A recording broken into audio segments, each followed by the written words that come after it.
오늘 주신 하나님의 말씀 신약성경 마태복음 5장 4절 말씀입니다. 마태복음 5장 4절 말씀, 한 절 말씀 우리 성경과 자막을 보시면서 함께 합독하시도록 하겠습니다.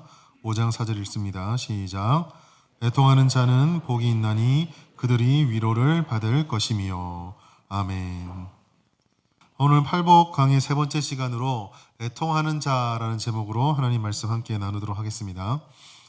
이 세상에는 참 사건과 사고가 끊이지 않고 있습니다.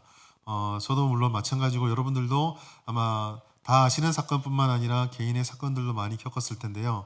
오늘 시간에 제 인생 속에 기억에 참 남아있는, 여러분도 아시는 제 기억에 강렬하게 남아있는 사건 두 가지를 좀 소개해 드리려고 합니다. 첫 번째 사건은 여러분 잘 아시는 삼풍백화점 붕괴 사건입니다. 1995년도 6월 29일 날 있었던 사건인데요. 제가 고등학교를 졸업하고 대학에 들어가는 첫 청소년에서 청년으로 넘어가는 첫 시기에 일어났던 사건이라서 굉장히 인상 깊게 기억을 하고 있습니다. 그 뉴스를 보면 참 충격을 많이 받았습니다. 나라에 대한 자부심이 있었는데 저렇게 허망하게 건물이 무너지는가. 더구나 그 사건들 기록을 보면서 그 뉴스들을 들으면서 저 사건이 충분히 막을 수 있었는데 한 기업의 욕심 때문에 시기를 다 놓쳐버려서 수많은 사람들이 다 죽게 됐던 사건. 심지어 그렇게 인터뷰하는 중에 지금도 저를 분노케 하는 그 회장님의 인터뷰가 있죠. 우리도 손해를 많이 봤다. 그 말을 들으면서 얼마나 분노를 했는지 모릅니다. 잊고 지내다가 한 15년쯤 잊고 지내다가 다시 제 분노를 촉발시켰던 적이 있는데요. 처음에 서울에 나가서 전임 사역을 했던 그 교회에 정말 신앙이 좋은 청년이 하나 있었습니다. 그런데 조금 재능이나 신앙에 비해서 여건이 받쳐주지 않아서 이렇게 꽃을 피우지 못했습니다. 지금은 호주에 가서 이제 신학을 하고 목사가 되어 있는데, 나중에 이제 신방을 하면서 상황을 물었습니다. 가정 형편을 물으면서 제가 큰 충격을 받았는데, 할머니랑 같이 지내고 있는데 아버지 어머니의 기일이 같은 거예요. 전날 삼풍백화점에서 돌아가셨습니다. 그때 또 분노했습니다. 이 장래가 촉망되고 재능이 충만한 청년이 아버지 어머니가 다 있는 채 정상적인 가정에서 자랐으면 얼마나 더 발전을 했을까. 그것 때문에 다시 또 15년 만에 저걸 끄집어내서 화를 참 많이 내고 분노했던 기억이 납니다. 두 번째 사건은 이것도 여러분 잘 아시는 세월호 침몰 사건입니다.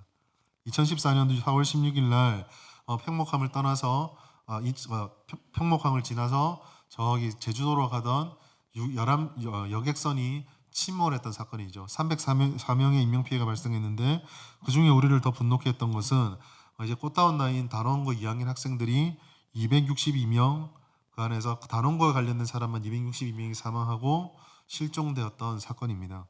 그런데 이것도 충분히 분노할 수 있는 사건이지만 그 앞에 사건하고 좀 달랐습니다. 왜 달랐느냐면 제가 그때 분노를 하면서 불현듯 깨닫는 한 가지 사실 때문에 그렇습니다.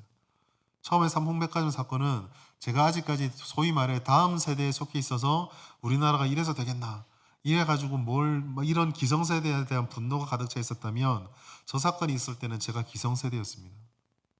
분노할 수가 없겠더라고요. 제가 만들어서, 그러니까 우리가 만들어서 우리가 이 사회를 이렇게까지 만들어놔서 그 대가를 너희들이 치렀구나라는 생각 때문에 그때 제가 제 개인 SNS에 그런 글을 남겼습니다. 분노하다 문득 깨닫는다. 내가 죄인이구나.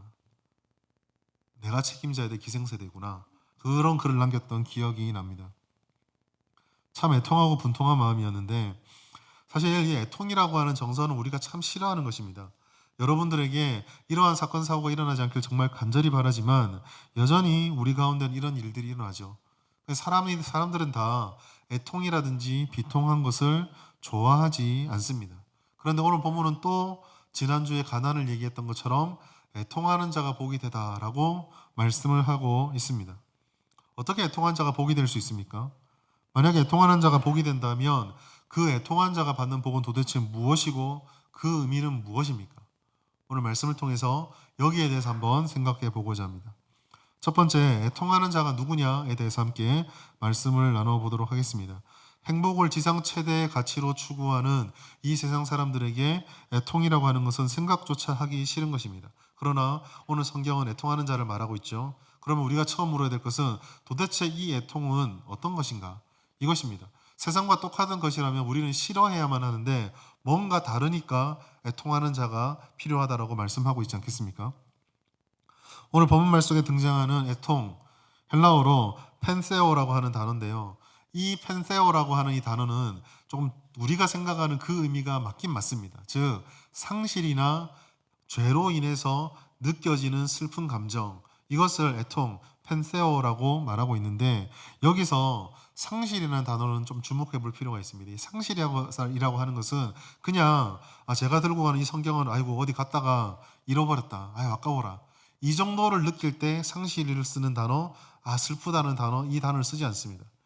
여기서 이 단어가 쓰일 때는요, 사랑하는 부모님을 죽음으로 영원히 떠나보냈거나 내 사랑하는 자가 죽음에 의해서 영원히 단절돼서 다시는 만날 수가 없는 상황이 되었을 때 가슴 깊은 곳에서부터 애끓듯이 쏟아져 나오는 슬픔의 감정, 이게 바로 펜세오라고 하는 애통의 단어입니다. 그러니까 우리가 느낄 수 있는 감정으로 치자면, 슬픔의 강도로 치자면 가장 격렬하고 가장 아픈 상태의 마음이 바로 애통이다라고 말을 하고 있다는 것이죠. 우리가 여기까지 정리를 하고 나면 당장 우리가 성경을 조금 아시는 우리 진주성북교회 성도님들 같은 경우는 당장 이사가 나가라고 생각하실 것입니다. 왜냐하면 애통하는 자가 복되다고 말씀하신 하나님께서 다른 곳에서는 기뻐하라라고 말씀하셨기 때문입니다. 빌립보서 4장 4절 말씀 같이 읽습니다. 시작. 주 안에서 항상 기뻐하라. 오늘 본문의 말씀 분명히 말합니다. 하나님께서 기뻐하라라고 말씀하고 있습니다. 그냥 기뻐하는 것이 아니라 항상 기뻐하라라고 말씀하고 있습니다. 그럼 애통하라라고 하는 이 애통하는 자라고 하는 말씀과 충돌하지 않나요? 애통하는 자가 복된데 기뻐하라고 말씀하시면 그 논리 순서대로 따라가자면 너희는 복받을 자격이 없다, 복을 받을 수 없다, 이렇게 끝나거든요. 왜요?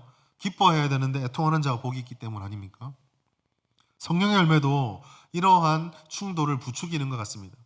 갈라디아서에서 말씀하고 있는 성령의 9가지 열매 중에 당당하게 자리 잡고 있는 것이 희락입니다. 기쁨에 대한 말씀입니다. 성령의 열매는 우리가 하나님의 백성으로서 하나님을 따라가고 하나님 말씀에 순종했을 때 성령께서 우리의 삶에 맡겨주시는 큰 복, 지복의 상태 아닌가요? 그런데 그 희락과 애통이 충돌한다면 하나님께서는 앞에서 이 말하시고 뒤에서 저 말하시는 믿을 수 없는 분이 되는 것이 아닙니까? 그런데 우리가 하나님께서는 틀리지 않으시다라는 사실을 믿는다면 우리가 느끼는 것은, 우리가 다음으로 내릴 수 있는 결론은 이것입니다. 그냥 세상 사람들이 말하는 그게 강도가 세든 약하든 슬프구나 라고 하는 것과 그 단순한 감정과 정서의 슬픔과 여기서 말한 애통은 의미가 좀 다르겠구나 라는 것을 알 수가 있습니다. 사실 이 애통이라고 하는 단어, 예수님께서 애통하라라고 말씀하실 때 이 단어는, 이 뜻은 인간이 그냥 느끼는 어떤 사건 사고에서 느끼는 감정의 표현, 혹은 한 사람 개인이 느끼는 감정에 대한, 경험에 대한 것을 말하는 것이 아닙니다. 팔복을 얘기할 때 지난번에 산상수훈을 말씀하시면서 끝까지 이 산상수훈의 말씀을 들으면서 우리가 붙잡아야 될 것이 하나 있다라고 말씀을 드렸습니다. 그것은 이 말씀이 모든 사람들을 향해 주는 것이 아니라 구별된 하나님의 제자들에게 주는 말씀이라는 것을 늘 기억한다라고 말씀드렸습니다. 예수님에게 나왔다, 예수님께 구별되었다는 것은 결국 이 말씀에 등장하는 모든 것들은 예수님과 나, 창조주와 피조물, 그리고 하나님과 하나님의 백성, 이 관계에서 이해를 해야지만 바르게 이해할 수 있다는 뜻입니다. 그렇다면 역시 이 애통도 마찬가지죠. 이 애통도 너무 슬프다, 내 마음이 아프다가 아니라 예수님의 제자로서 예수님의 앞에 있을 때 그 구별된 성도로서 느끼게 되는 어떠한 상태라는 것을 의미합니다. 그 말은 곧 하나님 앞에서 하나님의 관점으로 보았을 때 우리가 보게 되는 어떤 모습이나 어떤 상황이 원인이 돼서 우리가 흔들리거나 느끼게 되는 그 감정, 그것을 애통이다라고 표현했다는 것이죠. 아무리 설명해도 예화보다는 좀 덜하겠죠. 예보다 명확하진 않을 것입니다. 이 애통이 가장 잘 드러났던 장면이 있는데 바로 출애굽기 32장 31절 말씀입니다. 같이 한번 읽어보겠습니다. 시작. 모세가 여호와께로 다시 나아가 여짜오되 슬프도소이다, 이 백성이 자기들을 위하여 금신을 만들어 싸우니 큰 죄를 범하였나이다. 아멘. 이 본문의 말씀 우리가 너무나 잘 알고 있는 배경입니다. 이 하나님께서 모세에게 시내산에 올라오면 율법을 주시겠다라고 말씀하시고 산으로 올라간 모세가 40일 동안 내려오지 않습니다. 이제 율법 돌파를 받아서 내려오는데 기다리다 지친 백성들이 두려움에 사로잡힌 나머지 금송아지를 만들어 놓고 이것이 하나님이다라고 말하며 제사 드리고 잔치를 하고 있습니다. 하나님의 지엄하신 율법을 받고 내려왔는데 산 밑에서는 그 율법을 정면으로 깨트리는 백성들을 보게 된 것입니다. 엄청난 범죄였습니다. 우상 숭배였습니다. 하나님께서 가장 싫어하셔서 애굽의 10가지 재앙을 통해서 우상이 얼마나 헛된 것인지를 보았던 이스라엘 사람이 또 우상에게 머리를 숙였습니다. 모세는 크게 분노했습니다. 얼마나 분노했든지 하나님으로부터 받았던 그 율법 돌판을 산 밑으로 집어던져 깨트려 버립니다. 이것으로 끝나지 않습니다. 하나님의 분노가 얼마나 컸으면 그날 바로 레위 사람에 의해서 무차별적인 도륙이 벌어집니다. 지정하지 않습니다. 그 장면을 상상하면 이런 것인데요. 레위 사람아 시작하면 그냥 눈 감고 나가서 무조건 칼을 휘두릅니다. 백성들 사이를 뛰어다니면서 누가 걸리는지도 모르고 누가 죽는지도 모른 채 레위 사람들이 하루 종일 칼을 휘둘러서 그날에 벌받아 죽은 사람이 3,000명입니다. 엄청난 비극이 벌어진 것이죠. 이 사건을 뒤로하고 모세는 다시 산으로 올라갑니다. 하나님께 내 죄를 구하고 하나님께 용서를 받길 원한다고 올라갑니다. 근데 생각해 보십시오. 모세가 그 산을 올라가면서 얼마나 분노했겠습니까? 애굽을 나와서 그 엄청난 기적 경험하고 홍해를 건너서 여기까지 왔는데 이렇게 허망하게 무너지는 것을 보면서 충분히 분노했을 것입니다. 그렇게 하나님께 나갔던 모세가 기도를 하는데 32장 31절 보면 화가 납니다가 아니라 뭐라고 말하고 있습니까? 슬프도소이다. 모세가 왜 슬픕니까? 모세는 분노하기에 정말 충분하지 않습니까?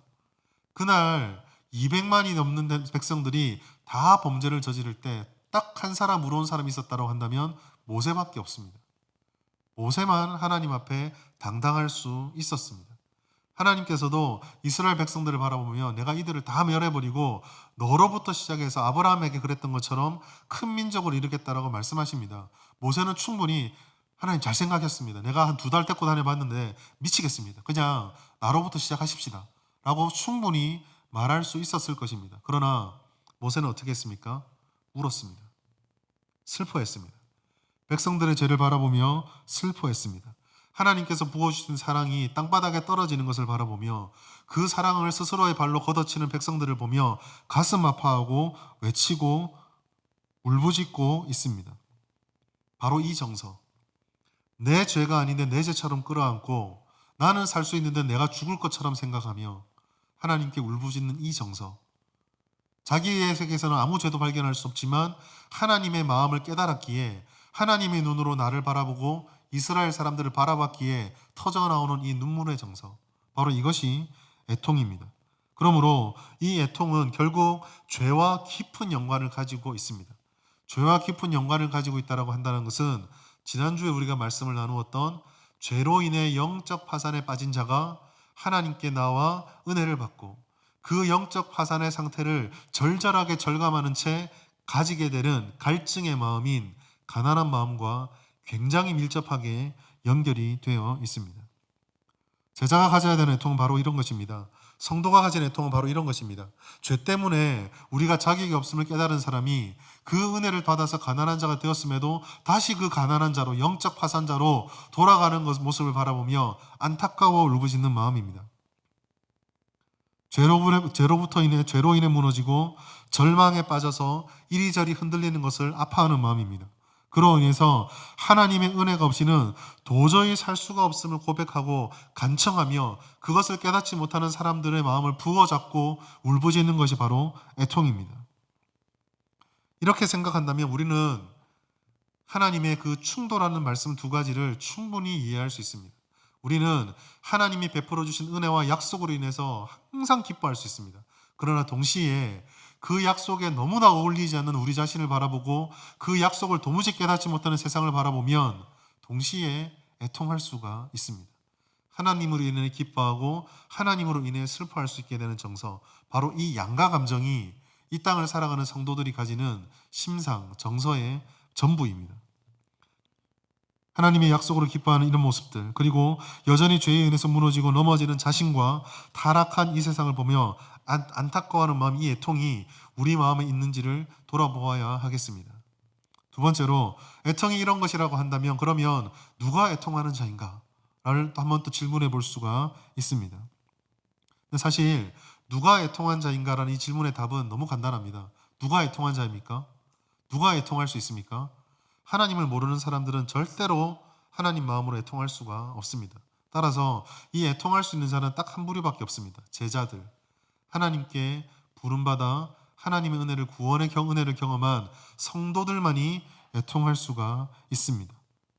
오히려 우리는 이 말씀 속에서 우리의 사명을 깨닫게 되는데, 그것은 바로 그리스도인들은 애통한 자이며 애통한 자가 되어야 한다라는 것입니다. 왜 그렇습니까? 아까도 말씀을 드렸지만 성도는 심령이 가난한 자, 죄가 무엇이며 죄가 어떻게 우리를 만들었으며 은혜 받은 우리가 죄로부터 어떤 상태가 되어 있고 그것이 어떤 의미인지를 알고 있기 때문입니다. 죄로 인해 심령이 가난한 자가 된 저희들, 주님의 은혜로 그 가난한 심령을 더욱더 깨닫게 된 우리들은 하나님의 약속을 의지하고 하나님의 은혜를 더욱더 사모하고 갈망하고 찾고 있습니다. 이것은 사슴이 시냇물을 찾는 것과 같은 강력한 갈증입니다. 이 갈증이 해소되는 은혜를 우리가 사모하기에 이 갈증 해소가 가능해지는 그 은혜가 우리에게 오는 것을 방해하는 그 죄악과 그 모든 것들을 우리는 강력하게 혐오하고 피할 수밖에 없습니다. 그러나 가난한 심령이 되어 그 은혜를 우리가 사모하지만, 그 영원한 약속과 은혜를 누리며 기뻐하지만 동시에 우리가 깨닫게 되는 현실이 하나가 있는데, 그것은 바로 여전히 우리 자신이 죄에 넘어진다는 사실입니다. 또한 이 세상에 존재하는 죄의 편린들과 부정과 부패와 폭력과 이기심, 범죄 등등 말로 다 할 수 없는 악을 우리가 보고 있다라는 것입니다. 이러한 상황을 볼 때 많은 사람들은 객관화시켜버립니다. 객관화라는 말은 무슨 말이냐면 이런 거죠. 세상은 원래 그런 거야. 세상은 원래 그런 거야. 세상이 원래 그런데 뭘 거기에 큰 의미를 두나, 이렇게 이야기를 하는 것입니다. 아니면 제3자의 자리로 자기가 들어갑니다. 제3자의 자리로 내가 들어간다는 것은 무슨 말이냐면, 어떻게 저럴 수가 있지? 라고 말하며 분노하고 정죄하는 것입니다. 그렇게 객관화시키고 정죄하고 판단하면서 나는 그런 사람이 아니야, 나는 여기에 속해 있지 않아 라고 말하며 그저 자기의 삶을 살아가는 것뿐입니다. 세상은 원래 그런 거니까 내게 그게 미치지 않으면 나는 괜찮아, 나는 그렇지 않으니까 얼마든지 정죄하고 얼마든지 판단할 수 있어. 초월한 초월자처럼 그렇게 살아가는 것, 그것이 바로 객관화입니다. 그러나 여러분, 성도들은요 결코 그렇게 할 수 없습니다. 왜냐하면 성도는 하나님의 은혜로 이 모든 것들의 정체를 알았기 때문입니다. 죄로 인해서 이렇게 된다는 것을 알았기 때문에 우리는 이건 나와 아무 상관이 없다라고 결코 말할 수가 없습니다. 하나님의 은혜로 이 죄 문제를 해결하고 제자가 된 성도들은 우리 안에 성령과 동행하고 살고 있습니다. 그 성령께서는 오늘도 여전히 죄 가운데 넘어진 우리를 바라보며, 오늘도 그 죄의 영향 속에 살아가는 세상을 바라보며 말할 수 없는 탄식으로 눈물을 흘리고 계십니다. 즉, 하나님의 백성이 된 우리들은 하나님이 탄식하고 눈물을 흘리는 그것을 바라보며 우리도 눈물을 흘리고 우리도 탄식할 수밖에 없게 되었다라는 것입니다. 바로 이것이 모세가 백성들의 죄를 바라보며 슬프도소이다 했던 정서의 정처입니다.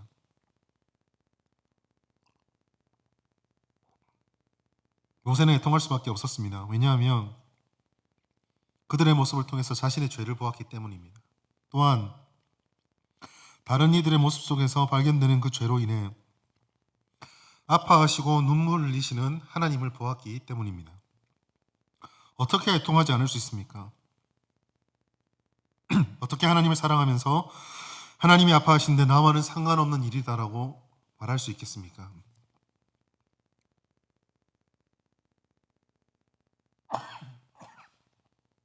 사랑하는 여러분, 바로 이것이 한국교회 신앙이 이 세상에서 사회적인 영향력을 잃어가는 것, 그것을 가볍게 보아서는 안 되는 이유입니다. 간단하게 말씀드리겠습니다. 오늘날 한국교회가 잃어버리고 있는 것이 있습니다. 그것은 바로 우리가 말하는 신앙, 자부하는 진리, 우리가 말하는 기준들, 교회 안에서 이루어지는 모든 이야기들, 그런 담론들이 공공성을 잃어가고 있다는 것입니다. 복과 은혜를 말합니다. 좋은 것입니다. 진리를 말합니다. 진리가 있습니다. 그런데 문제는 이러한 복과 은혜, 진리가 성도의 개인적인 삶을 넘어서지 못하고 교회의 울타리를 넘어가지 못하고 그 안에 갇혀 있습니다. 심지어 그 울타리를 높게 쌓아서 세상 사람들의 그러한 생각들과 그런 모습들, 그런 부정과 불의를 바라보며 품는 것이 아니라 넘어오지 못하게 막고 있습니다. 그러다 보니 우리는 어느새부터 세상을 바라보는 시각이 객관화되어 있습니다. 세상은 원래 그런 거예요. 세상은 원래 하나님을 대적한다. 세상은 멸망당하는 악의 길이다. 틀린 말 하나도 없습니다. 그러나 뭐가 없습니까?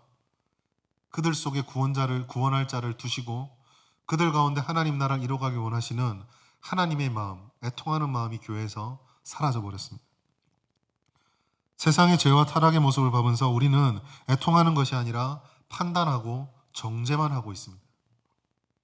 사랑하는 여러분, 성도의 본분은 애통하는 자가 되는 것은 정죄자와 판단자가 되라는 것이 아닙니다. 애통하는 자는 그 현장으로 들어갑니다. 현장으로 들어가 하나님과 죄악 사이에 섭니다. 그리고 그 모든 죄악들을 끌어안고 마치 나의 죄처럼, 마치 나의 아픔인 것처럼 끌어안으며 울입니다.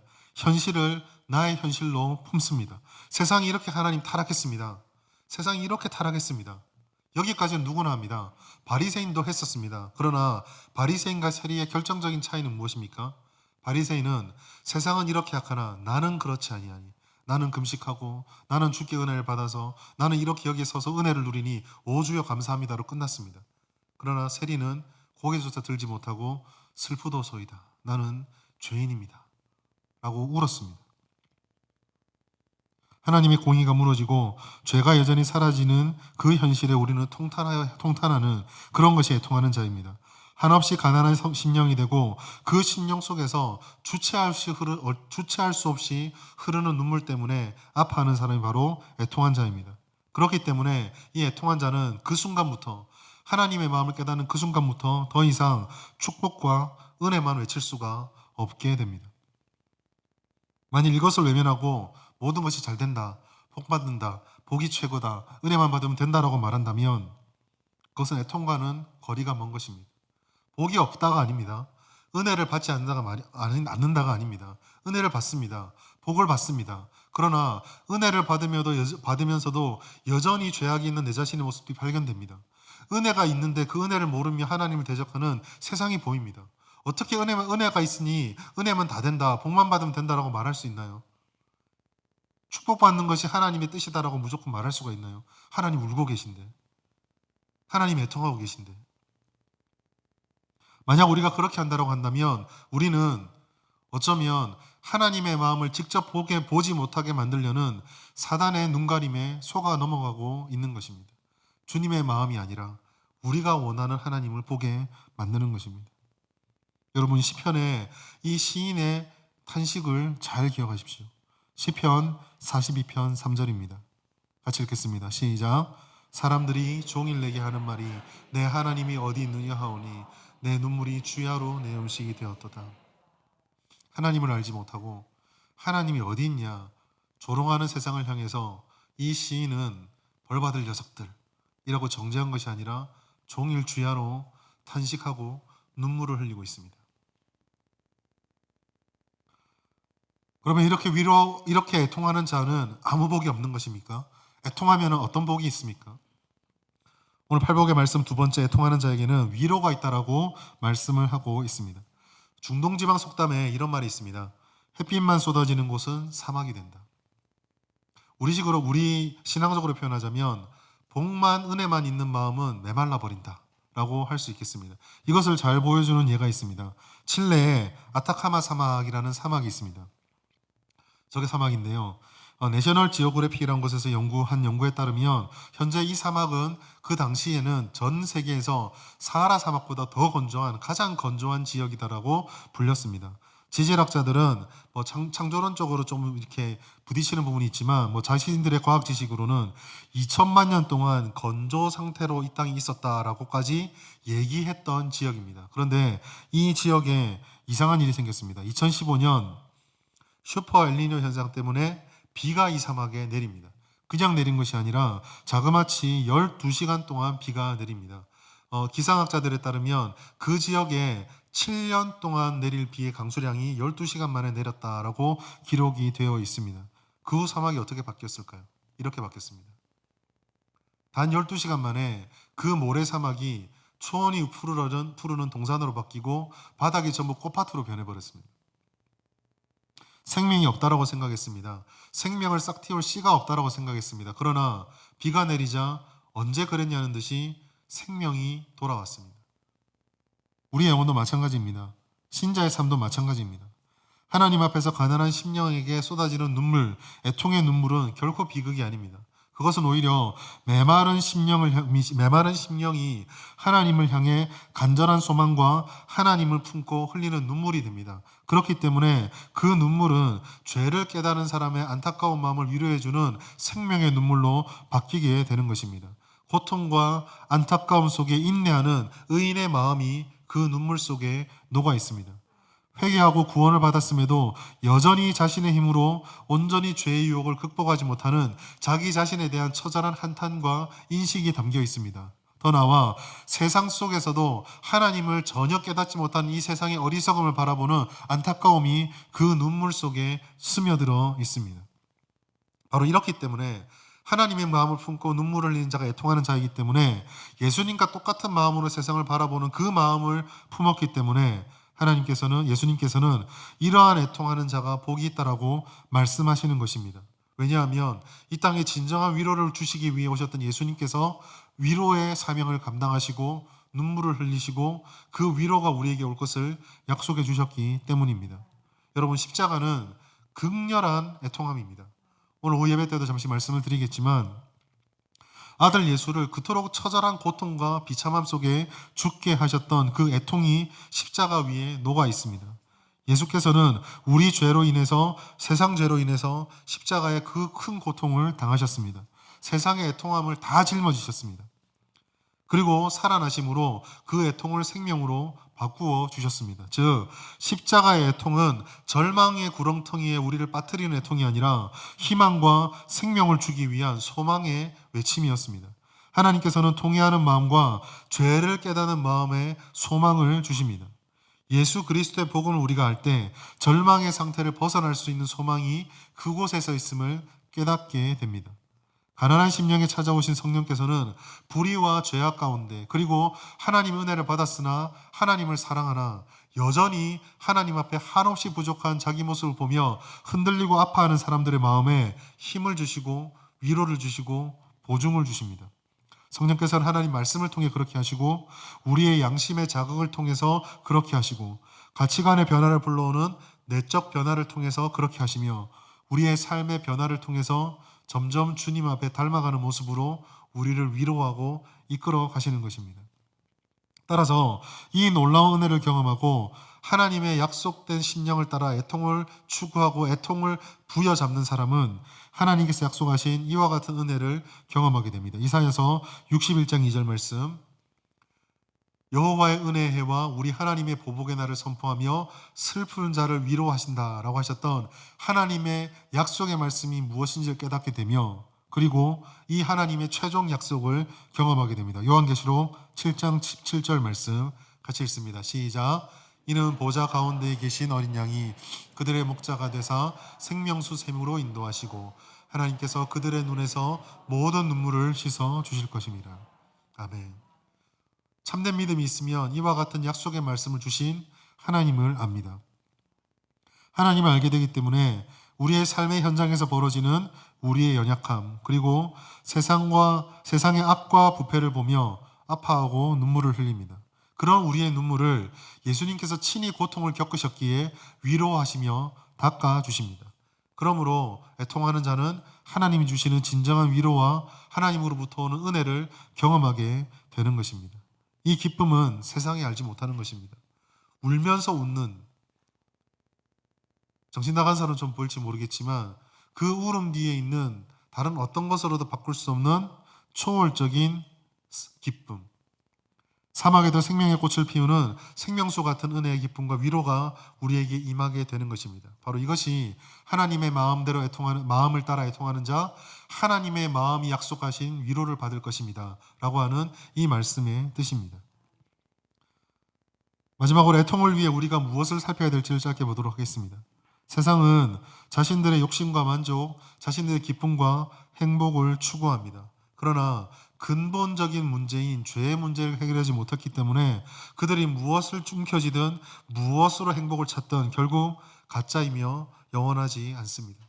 마치 바닷물을 마시면 갈증이 해소되지 않는 것처럼 그러한 가짜의 위로를 두면 둘수록 우리는 점점 헛된 위로로 인해 메마른 심령이 되어질 뿐입니다. 하나님을 떠난 슬픔과 고통은 결코 이런 것으로 사라지지 않습니다. 따라서 애통함을 알고 있고 하나님 위로를 아는 우리들은 두 가지를 신경 써야 합니다. 첫 번째로 매일 우리 자신과 우리를 둘러싼 세상을 살펴보아야 합니다. 특별히 그냥 살피는 것이 아니라 하나님의 은혜를 받았음에도 여전히 죄의 영향을 받는 우리의 심령들, 그리고 이 땅에 예수님이 오시는 그날부터 여전히 지속적으로 하나님을 대항하고 악과 죄 속에 빠져있는 세상의 모습을 볼 수 있어야 합니다. 하나님이 기뻐하지 않은 세상의 아픔과 그들의 생각과 그들의 행실을 객관화시켜서 역시 세상은 저렇구나가 아니라 우리가 품고 우리가 기도해야 될 기도 제목으로 품어야 합니다. 그런 것들을 품고 하나님이 하나님 되심이 망가지는 것, 하나님이 영광받지 못하는 것, 그리고 하나님이 바라보시면서 가슴 아파 울고 하는 모습들, 우시는 그 모습들을 깨닫고 애통할 수 있어야 합니다. 두 번째로 애통함을 쫓는 우리들은 세상처럼 헛된 곳에서 위로를 찾지 말아야 합니다. 진정한 위로는 예수님에게, 하나님에게 있습니다. 애통하는 자의 위로를 주시는 요한계시록 21장 4절 말씀은 이렇게 말하고 있습니다. 모든 눈물을 그 눈에서 닦아주시니 다시는 사망이 없고 애통하는 것이나 곡하는 것이나 아픈 것이 다시 있지 아니하리니 처음 것들이 다 지나갔음이로라. 모든 눈물을 씻는 손길은 오직 하나님에게만 있습니다. 하나님은 위로하시는 분이십니다. 하나님 앞에서 흘리는 눈물, 하나님을 바라는 간절한 눈물은 고통으로 결코 끝나지 않습니다. 그 눈물은 성도들의 생명을 더욱더 풍성하게 만드는 생수가 되어 우리의 심령에 흐르게 됩니다. 세상은 이 물을 마시지 못하도록 지속적으로 우리의 눈을 가리고 더럽히며 세상에 오염될 가짜 위로를 우리들에게 제공합니다. 너 혼자 왜 그렇게 힘들게 사느냐? 너 혼자 뭐 그렇게 슬퍼하느냐? 너는 다른 사람 다 기쁜데 너는 왜 그렇게 진지하느냐? 좀 마음의 짐을 내려놓아라. 이런 거 좋잖아. 이런 사람 만나면 좋잖아. 이런 거 돈 좀 많이 벌고 사람 만나면 좋잖아. 그게 만약에 우리를 위해 주시는 하나님의 복이라면 애통하는 가운데도 우리가 받을 수 있습니다. 오직 위로는 하나님께 있습니다. 하나님의 위로를 사모하시는 진정한 위로를 경험하시는 우리 모든 성도님 될 수 있기를 바랍니다. 말씀을 맺겠습니다. 행복과 기쁨을 추구하는 세상을 살며 우리도 그것을 복이다라고 생각하며 살아왔습니다. 그러나 여전히 죄에 넘어진 우리 자신을 보고 여전히 악독이 가득한 세상을 바라보면 과연 이것이 이런 것들로 위로를 받고 기뻐하는 것이 과연 옳은지를 생각하지 않을 수가 없습니다. 사랑하는 여러분, 애통은 하나님의 마음으로 우리와 세상을 보게 되면 예수 믿는 자들이 필연적으로 가질 수밖에 없는 정서입니다. 주님의 말씀을 따라 우리 자신을 살피면 도무지 애통하지 않을 수가 없습니다. 죄로 인해 죽어가는 것을 모르고 오만하게 살아가는 세상을 보면 도저히 그들이 불쌍해서 견딜 수가 없습니다. 하나님의 마음 때문에 그렇습니다. 우리 안에 계신 성령 때문에 그럴 수밖에 없습니다. 그러나 여러분, 이러한 우리의 애통은 대책 없는 절망이 결코 아닙니다. 하나님 안에서 가지게 된 애통에는, 그러한 경건한 애통에는 하나님이 약속하신 예수님의 위로가 있습니다. 우리의 눈물은 하나님의 마음을 기쁘게 해드린 것이 되어 놀라운 열매를 맺게 될 것입니다. 하나님 은혜가 약속한 경건한 애통은 그렇기 때문에 다른 어떤 것에서도 누릴 수 있는 참다운 위로와 행복을 우리에게 가져주게 될 것입니다. 세상을 품으십시오. 우리의 연약함들을 품고 하나님 앞에 나아가십시오. 눈물을 흘리십시오. 기쁜 모습으로 하나님께 나와 송구하지 않은 모습으로 주께 보여드리겠다. 속지 마십시오. 하나님께서는 우리의 심령의 모든 모습들을 아무리 감추려고 하셔도 다 알고 있습니다. 정직하게 우십시오. 하나님 편에 나와서 애통함이 오십시오. 그러면 하나님이 주시는 기쁨의 눈물이 회복되어 세상 사람들이 바라볼 때 이해할 수 없는 행복과 기쁨과 위로를 받는 그런 신앙이 우리 가운데 회복되어질 것입니다. 이를 통하여 메마른 사막과 같은 우리 심령에 은혜와 위로의 꽃을 충만히 피울 수 있는 모든 우리 진주성북교회 성도님들 다 될 수 있기를 예수님의 이름으로 축복합니다. 하나님 아버지 감사합니다. 오늘도 우리에게 말씀의 은혜를 부어주시니 감사합니다. 애통과 슬픔을 우리는 잘 모르고 거부하였습니다. 세상처럼 우리도 연약한 죄에 넘어진 우리를 바라보며 부패와 악이 가득한 이 세상을 바라보며 외면하고 살았습니다. 그러나 하나님의 마음을 품고 하나님의 마음에 합당한 애통과 눈물을 흘리는 우리가 될 수 있도록 도와주시옵소서. 하나님의 마음을 품는 참제자가 되게 해주시고 눈물을 흘리며 안타까워하는 그런 경건한 애통과 눈물을 회복시켜 주시옵소서. 그리하여 진정한 위로와 회복을 약속하신 하나님의 참복과 은혜를 누리는 진주성북교의 모든 성도들 다 될 수 있도록 역사하여 주시옵소서. 상심한 심령과 애통한 슬픔으로 메마른 심령의 위로와 은혜와 담비를 주시는 참 평안과 행복을 누리는 모든 성도들이 되게 하여 주시옵소서. 감사드리며 예수님의 이름으로 간절히 기도드립니다. 아멘.